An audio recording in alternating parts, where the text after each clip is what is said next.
نبی پاک صلی اللہ علیہ وآلہ وسلم فرماتے ہیں، سوموار اور جمعرات والے دن لوگوں کے اعمال اللہ کی بارگاہ میں پیش کیے جاتے ہیں۔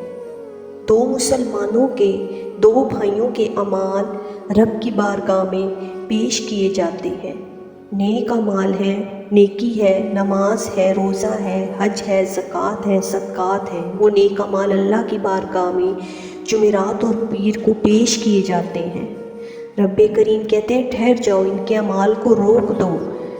یا اللہ کیوں؟ فرمایا اس لیے کہ آپس میں نہ دلوں میں نفرت ہے، گھٹن ہے، عداوت ہے، ان کو ذرا مہلت دو، پہلے صلح کر لیں، پھر ان کے اعمال بھی قبول کر لیے جائیں گے۔ عداوتیں پالی ہوئی ہیں، اپنے دلوں کے اندر گھٹن پیدا کی ہوئی ہے۔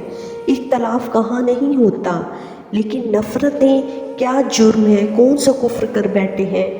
رشتہ دار کون سی ایسی بات نکل گئی جو زندگی کے ناطے توڑ کر بیٹھ گئے ہیں؟ رب کہتا ہے نہیں قبول کروں گا جب تک کہ آپس میں صلح نہ کر لیں۔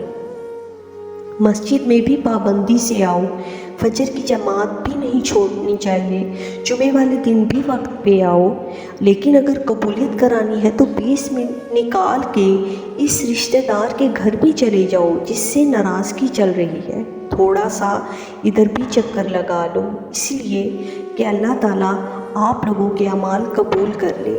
اگر میری ویڈیو پسند آئی ہے تو اس کو ضرور شیئر کریں، لائک کریں، فالو کریں، کمنٹ کریں اور اپنی دعاؤں میں یاد رکھیں۔